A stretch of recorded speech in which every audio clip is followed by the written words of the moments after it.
नमस्कार, मैं हूं राहुल सिन्हा और आप देख रहे हैं अड़ी, क्योंकि हमें है देश की पड़ी। पिछले 2 दिनों में पंजाब और हरियाणा के किसान दिल्ली कूच करने पर अड़े हुए हैं।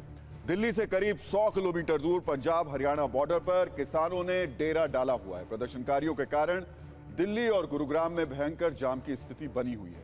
आम लोग परेशान हो रहे हैं। इस सब के बीच प्रदर्शनकारी किसान हर हाल में दिल्ली चलो पर आमादा हैं, लेकिन पुलिस प्रशासन के भारी इंतजामों के कारण यह संभव नहीं हो रहा है। इधर केंद्र सरकार भी आंदोलनकारी किसानों की मांगों पर बातचीत के लिए तैयार है।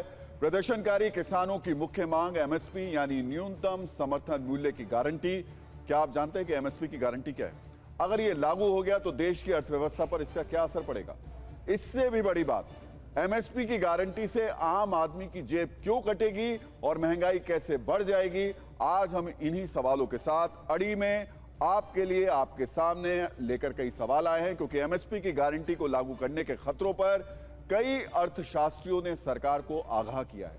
क्या वाकई ऐसी स्थिति है? इस पर चर्चा करने के लिए हमारे साथ खास मेहमान होंगे, लेकिन उससे पहले ये बड़ी खबर। थोड़ी देर में सरकार किसानों के बीच फिर से बातचीत। अर्जुन मुंडा, पीयूष गोयल की किसानों से बात होगी। वीडियो कॉन्फ्रेंसिंग से किसानों से बात की जाएगी। कुछ विशेष शर्तों पर बात करेंगे किसान। बैठक का प्रस्ताव किसानों की ओर से आया है। तो ये महत्वपूर्ण खबर है उस सब के बीच में, जब सरकार और किसान के बीच में बातचीत नहीं हो पा रही थी।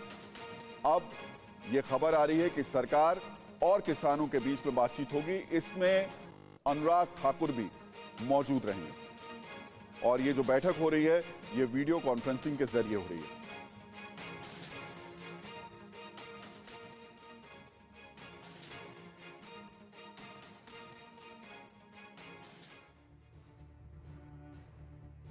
तो सबसे पहले आपको यह जानना जरूरी है कि किसान जिस स्वामीनाथन कमेटी की सिफारिशों को लागू कराने की मांग कर रहे हैं उसमें क्या है।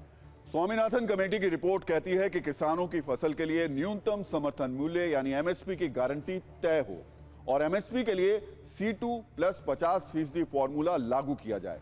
किसानों को उनकी लागत में 1.5 गुना यानी 50% जोड़कर मिले। खाद्य और न्यूट्रिशन सिक्योरिटी पर रणनीति बने। खेतों की प्रोडक्टिविटी और स्थिरता में सुधार हो। किसानों को मिलने वाले कर्ज का फ्लो बढ़े। पहाड़ी तटीय क्षेत्रों में किसानों के लिए खेती कार्यक्रम बने। कृषि से जुड़े सामान की क्वालिटी और लागत सुधरे। बेहतर कृषि के लिए स्थानीय निकायों को सशक्त बनाया जाए। स्वामीनाथन कमेटी की रिपोर्ट में एमएसपी की गारंटी वाली बात पर किसान अड़े हुए हैं।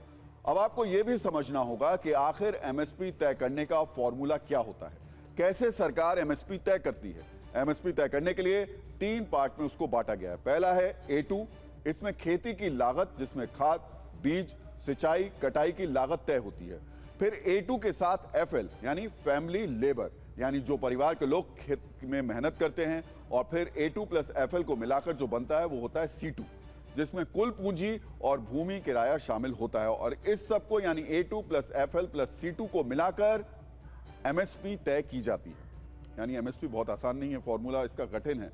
आपको एमएसपी का फॉर्मूला हमने दिखा दिया, समझा भी दिया, लेकिन अब मान लीजिए कि अगर सरकार एमएसपी की गारंटी दे दे तो होगा क्या।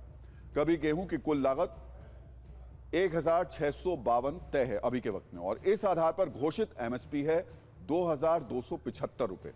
लेकिन अगर स्वामीनाथन कमेटी की सिफारिश सरकार मान ले और एमएसपी पर गारंटी दे दे तो गेहूं का रेट हो जाएगा 2478 रुपए। इसी तरह जो कि लागत है 1614 और घोषित एमएसपी है 1850, लेकिन अगर एमएसपी पर गारंटी हुई तो जौ 2421 रुपए का हो जाएगा। ये हम जौ की बात कर रहे हैं। इसी तरह चना की लागत 4547 और घोषित एमएसपी है 5440, लेकिन अगर एमएसपी पर गारंटी हुई तो चना 6820 रुपए हो जाएगा। मसूर अभी घोषित एमएसपी के साथ 6425 के है, लेकिन गारंटी के बाद यह 7335 की हो जाएगी। सरसों घोषित एमएसपी के साथ अभी 5650 है, लेकिन सरकार ने गारंटी दे दी तो सरसों 6102 का हो जाएगा। कपास की घोषित एमएसपी के साथ इस वक्त जो कीमत है वो 5414 है, लेकिन एमएसपी की गारंटी के बाद 8121 का हो जाएगा। यह भी बता दें आपको कि हमने जो रेट दिखाए हैं वो प्रति क्विंटल के हिसाब से हैं। अब मान लीजिए कि सरकार ने अगर एमएसपी की गारंटी दे दी तो महंगाई कैसे बढ़ेगी और कौन कौन सी चीजें महंगी होंगी। गेहूं 203 रुपए महंगा होगा तो आटा, इससे ब्रेड, इससे कुकीज, केक, दलिया, पास्ता, रस, सिवई, नूडल्स के दाम 9% तक बढ़ जाएंगे। जौ 571 रुपए महंगा हुआ तो ब्रेड, सूप, बेकरी, आटा, मिश्रण और स्टू के दाम 30% तक बढ़ जाएंगे। इसी तरह अगर चना जिसका दाम 1380 रुपए बढ़ा तो कच्चा चना, दाल, बेसन के दाम 26% तक बढ़ जाएंगे। मसूर के दाम 910 रुपए बढ़े तो सूप, सलाद 14 से 16% तक महंगे हो जाएंगे। सरसों की कीमत 452 रुपए तक बढ़ी तो तेल, अचार, साबुन, ग्लिसरॉल और खली के दाम 8% तक बढ़ जाएंगे। कपास के दाम 2321 रुपए तक बढ़े तो कपड़े 40% तक महंगे हो जाएंगे। एमएसपी की गारंटी हुई तो भारत में अर्थव्यवस्था की हालत क्या होगी वो भी देख लीजिए। अर्थव्यवस्था के जानकार बता रहे हैं कि सरकार पर 17 लाख करोड़ रुपए का अतिरिक्त बोझ बढ़ जाएगा, जबकि भारत का कृषि बजट 1,25,000 करोड़ रुपए है।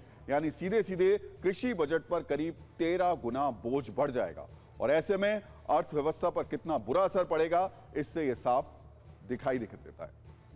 और इस पर मेरे साथ बात करने के लिए सुनील अलग साहब हैं, अर्थशास्त्री हैं। इसके अलावा मेजर सिंह पुन्नावाला हैं, महासचिव हैं पंजाब किसान सभा के।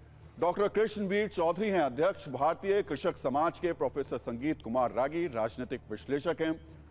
अतुल पाटिल साहब हमारे साथ हैं, ये कांग्रेस के प्रवक्ता हैं। लेकिन महत्वपूर्ण बात यह कि इस वक्त सबसे बड़ा जो सवाल उठ रहा है वो किसानों को लेकर उठ रहा है। अभी जो खबर आ रही है कि किसान और सरकार के बीच बातचीत हो सकती है और मुझे लगता है कि इसमें सबसे पहले संगीत जी, इस बातचीत को लेकर के आपको लग रहा है कि किसान वाकई किसी निष्कर्ष तक पहुंच पाएंगे? ये जो बातचीत दिखाई दे रही है इसमें जो मुद्दे रखे जा रहे हैं वो किसी हल तक पहुंच पाएंगे?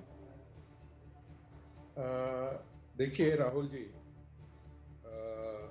मैं थोड़ा बिना लाग लपेट के कहूंगा कि मुझे ऐसा लगता है कि मेरे आकलन में यह पूरा राजनीति से प्रेरित आंदोलन है, जिसके पीछे कांग्रेस पार्टी का हाथ है और आम आदमी पार्टी का हाथ है।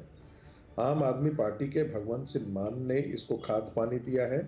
कांग्रेस पार्टी के दीपेंद्र हुड्डा और वहाँ के पंजाब के जो उनके नेता हैं, उन लोगों ने तय करके ये सारा, और डेट भी मूवमेंट का, कब हमको दिल्ली के लिए चलना है, कब नहीं चलना है, ये सारी बातचीत के आधार पर इनके बीच में तय हुई है।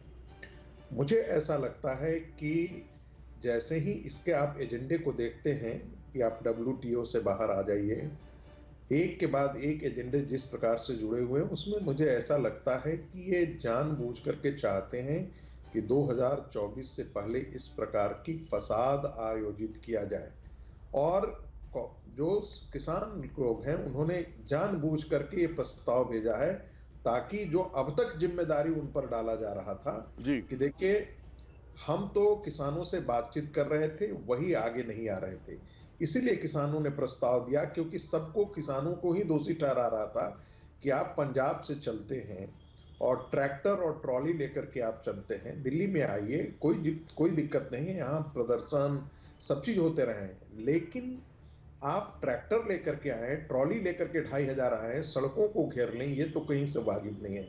दूसरी बात, एक बहुत महत्वपूर्ण सवाल मन में आता है, कर्नाटक से किसान आ रहे हैं, पंजाब से किसान आ रहे हैं, बिहार से किसान तो नहीं आ रहे हैं। अभी आप किसानों के संगठन को आप देखेंगे तो मूलतः आपको ध्यान में आएगा कि ये मूलतः संगठन, जितने किसान के संगठन है, ये ग्रीन रेवोल्यूशन से।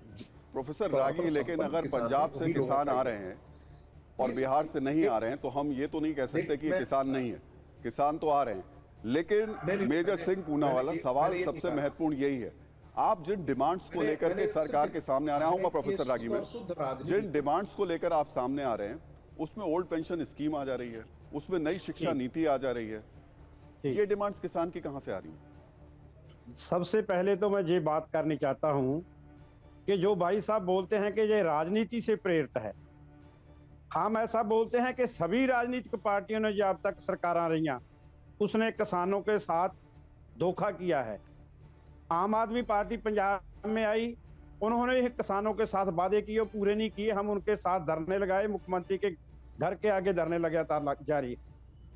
और कांग्रेस जिसकी बात करते हैं, कांग्रेस ने एमएसपी की बात करते हैं, डॉक्टर स्वामीनाथन की, उन्होंने उनकी रिपोर्ट बनाई, उसको फाइलों पर गर्दनी चाड़ी, वहां फाइलों को नीचे छोड़ दिया, उसको लागू नहीं किया। हम किसी राजनीतिक पार्टी से प्रेरित नहीं, हम किसान हैं, किसानों की बात करते हैं। आपने जो बात की कि कहां से आया जेब मांगे, उसमें एजुकेशन की या और बात करते हैं। हम जब दिल्ली में गए थे, हमारे 3 कानून रद्द करने के बाद वापस आए, सरकार ने हमें लिखती तौर पे ये वादा दिया था कि जो मांगे हैं उसको हम बैठकर बाद में सुलझा लेंगे। उसमें एमएसपी की बात थी। 2 साल हो गए, सरकार ने उस एमएसपी पर बात ही नहीं की। हम तो सिर्फ इतना ही चाहते हैं कि जो सरकार उनका एमएसपी ऐलान करती है 23 वस्तुओं पर, 23 जिनसों पर ऐलान करती है, उस पर एमएसपी पर खरीदी जाए। वो उनको खरीदा नहीं जा सकता। मेजर साहब, हम तो खरीदने की बात करते हैं। एमएसपी है, आप ये कह रहे हैं कि सिर्फ एमएसपी है। मैं बात करता हूं एमएसपी के साथ जो हमारा था लखीमपुर खीरी में क्या हुआ।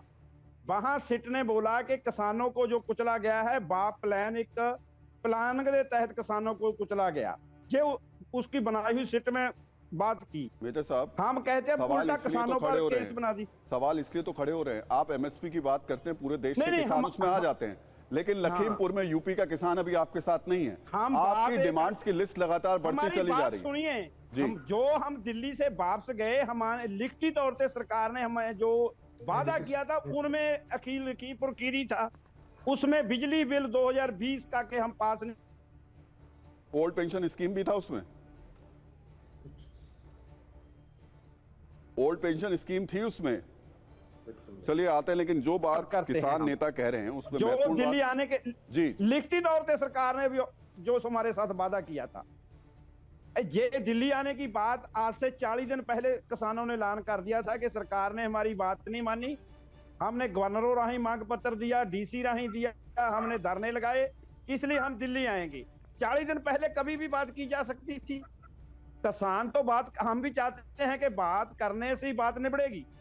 किसान पूरा मन दिल्ली आते थे कि रास्ते में तो हरियाणा की सरकार ने रोका है।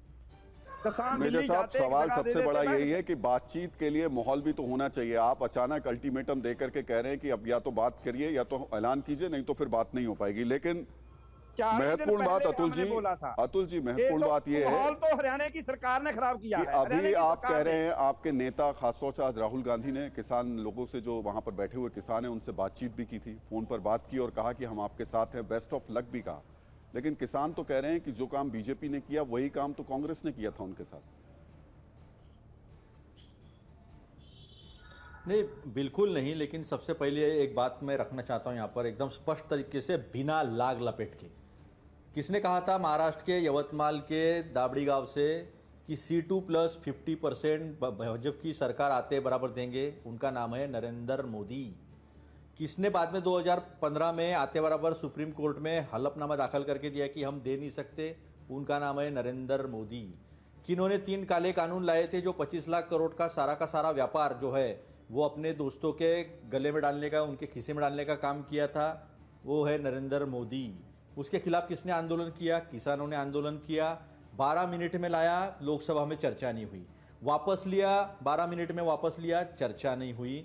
फिर किसानों को लिख के किसने दिया था कि एमएसपी के ऊपर हम एक समिति गठित करेंगे और वो समिति जो है वो अपना रिपोर्ट देगी। 2 साल पहले उन्होंने लिख के दिया था। अतुल जी, 2004 से 14 तक सरकार किसकी थी? C2 प्लस देंगे। 4 से 14 तक सरकार किसकी थी देश में? मैं बताता हूँ ना आपको। स्वामीनाथन की रिपोर्ट कब आई थी? मैं बताता हूँ ना आपको हमने क्या क्या दिया। सुनो ना, मेरी बात सुनो। अभी मैं लेके ही बैठा हूं। मैं चावल और तुअर 2 चीजों का एमएसपी जो है लेकर बैठा हूं।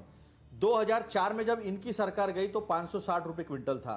2013-14 में आई तो 1625 हुआ। कितना हुआ?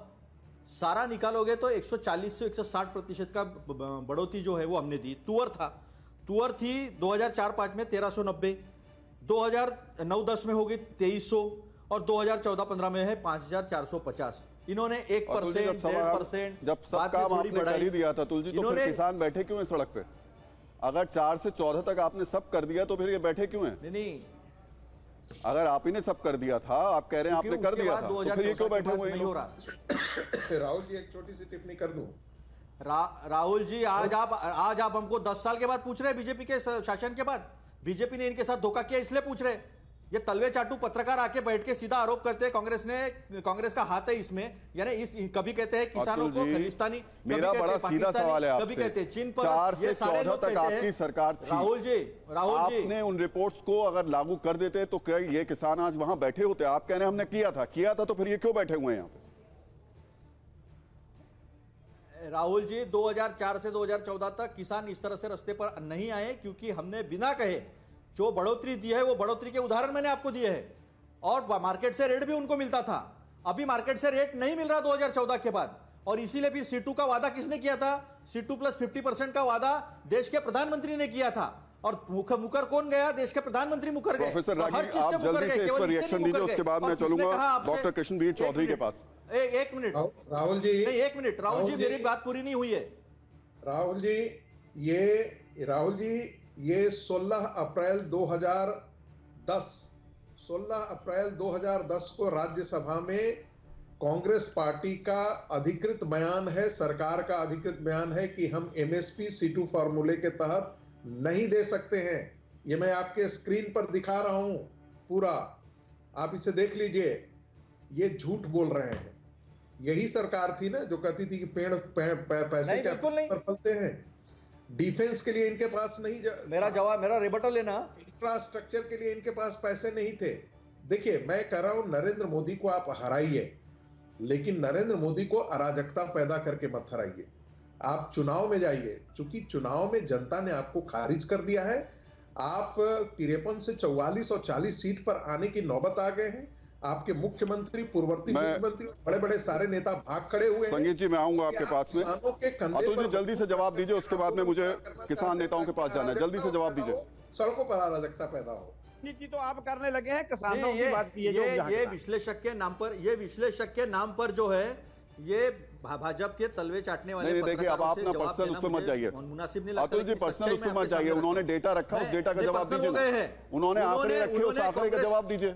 मैं डेटा का जवाब, पर्सनल अटैक पे मत जाइए ना, आंकड़े से जवाब दीजिए। ये कहा 140 से 160% तक सारे एमएसपी जो है वो दाम बढ़े हैं, इसलिए किसान रास्ते पर नहीं आया। किसान रास्ते पर आए तो हमने जो रास्ते पर आए हमने बात किया, हमने किले नहीं ठोकी, हमने दीवारें नहीं खड़ी की। और दूसरी बात, जो गलत डेटा फैलाया जा रहा है कि 11 लाख करोड़ लगेंगे, वो लोग फैला रहे। डॉक्टर कृष्णवीर चौधरी साहब, अब सवाल यही है, ये कह रहे हैं कि इन्होंने तो सब कुछ कर दिया था। नहीं, मुझे क्या 2004 से 14 तक ऐसे हालात थे कि किसानों को सड़क पर नहीं उतरना पड़ा था, और ये हालात 14 के बाद पैदा हुए? क्या कांग्रेस की सरकार उस समय नहीं थी जब किसानों पे रात को 12 बजे चारों तरफ से घेर कर और उसमें विजय घाट पर जो है और गोलियां चलाई गई थी? ये कहना बहुत आसान है। क्या मुल्तई में जब 27 किसानों को दिन दहाड़े गोलियों से भून दिया गया, क्या तब कांग्रेस की सरकार नहीं थी?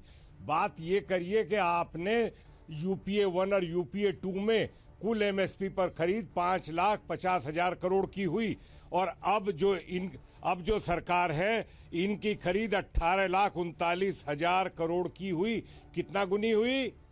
आप कैलकुलेट करिए। झूठ बोलने से काम बिल्कुल नहीं चलेगा। क्या केवी थॉमस ने राज्यसभा में ये बयान नहीं दिया क्या कि हम एमएसपी लागू नहीं कर सकते? क्या ये सच्चाई नहीं है कि किसान आयोग में जो है स्वामीनाथन के साथ मेरी भागीदारी रही है, और जब बार बार हमने कहा तो आपने कहा नहीं सरकार ने, ये नहीं होगा। सच्चाई से मत मुकरिए। जी, सुनील अलग और रही बात वायदे करने की, जी वायदे, एक मिनट, हेलो जी, अपनी बात पूरी। बात ये हो रही है इस समय कि 36% सिंचाई के संसाधन थे, 36% आपकी सरकार तक, और वो 36 से बढ़ के 51% इस सरकार ने की है सिंचाई के संसाधनों में वृद्धि की है। उत्पादकता बातों से नहीं बढ़ी, फूंक मारने से नहीं बढ़ी, किसान की मेहनत और संसाधनों को देने से बढ़ी है। अब रही बात एमएसपी की, मेरे मित्र कह रहे थे कि 3 काले कानून वापस लिए। अगर चौधरी महेंद्र सिंह टिकैत पूरे जीवन भर लड़ते रहे अपने आंदोलनों में, हम लोग लड़ते रहे कि बाजार खुला होना चाहिए, बाजार खुलेगा तो ज्यादा ग्राहक होंगे और माल के पैसे ठीक मिलेंगे।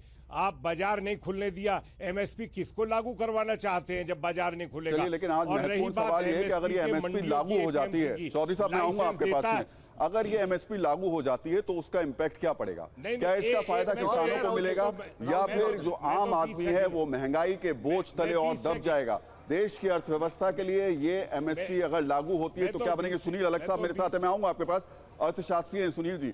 जो स्थितियां बनती दिखाई दे रही हैं, एमएसपी अगर लागू होता है गारंटी वाला, क्या स्थिति होगी देश की? देखिए, मेन जो है मिडिल मैन जो पहले थे, और जब तक लास्ट 2 इयर्स में जो भी गवर्नमेंट ने किया है, मैं ना बीजेपी के तरफ हूं ना कांग्रेस के तरफ हूं, इसलिए मैं एंड में आप आए मेरे पास। देखिए, आप जो उन्होंने कहा था खुला मार्केट में किया होता, देखिए उनको इन्फ्लेशन कंट्रोल करना है, पैसे भी कितना ऐसे दिन दिहाड़े आप पैसे भी खर्च कर देंगे एमएसपी पे तो लोग को जो फ्री राशन मिल रहा है वो भी चला जाएगा। जो भी है गवर्नमेंट के पास अगर 100 रुपया है तो उनको सोच के खर्च करना है। जो भी आप बिना सोचे समझे कोई भी बोल दे कि भाई एमएसपी कर दे, मिडिल मैन को रिमूव कर दे। उन्होंने 2 साल पहले ओपन मार्केट किया था। ओपन मार्केट में जो प्राइस, कितने लोग आ रहे हैं एमएसपी पे, जो करंट एमएसपी है कितने % आ रहे हैं? और स्वामीनाथन रिपोर्ट कब का लिखा हुआ है? उन्होंने उस वक्त क्या किया, कहा था, और अब जो हो रहा है, अब जो देश में सिचुएशन है, दूसरी सिचुएशन आ गई है ना। तो आप करंट सिचुएशन से देखिए, लोग कह रहे हैं कि जो हम टैक्स दे रहे हैं, जो इन्फ्लेशन है, अब जो भी फार्मर्स जो आ रहे हैं, जो पंजाब से आ रहे हैं, प्लीज डेमोक्रेसी से जो राइट है आपकी जरूर रखिए, लेकिन ये नहीं है कि आप ऑर्डिनरी सिटीजन जो टैक्स दे रहा है उसको ये सवाल हम उठा रहे हैं, उसको ये कर लीजिए। देखिए सुनील जी आएंगे, ग्रुप इस पर भी आएंगे, ये भी बड़ा महत्वपूर्ण सवाल आपने उठाया। लेकिन सवाल मेजर साहब आपसे यही है कि अगर एमएसपी को लेकर के जो आप कैलकुलेशन कर रहे हैं, क्या आपने कभी ये सोचा कि अगर ये एमएसपी लागू होती है तो किसान छोड़िए, देश जिस तरीके से विकास के लिए संघर्ष करते हुए आगे बढ़ने की कोशिश कर रहा है, काफी पीछे चला जाएगा? ये लोगों को डराने की बात है कि किसानों के साथ में। मैं सवाल पूछता हूं, जब हमें 1.5 रुपये किलो प्याज लिया गया, वो बिका 100 रुपए किलो, वहां तो एमएसपी नहीं थी। टमाटर 250 रुपए किलो बिका, तब तो एमएसपी नहीं थी। सरसों का तेल 200 रुपए लीटर बिका तो एमएसपी नहीं थी। कपड़ा कहाँ रेट से मिलता है तो एमएसपी तो नहीं। किसकी इन पर गारंटी है कि उनको रोकते हैं?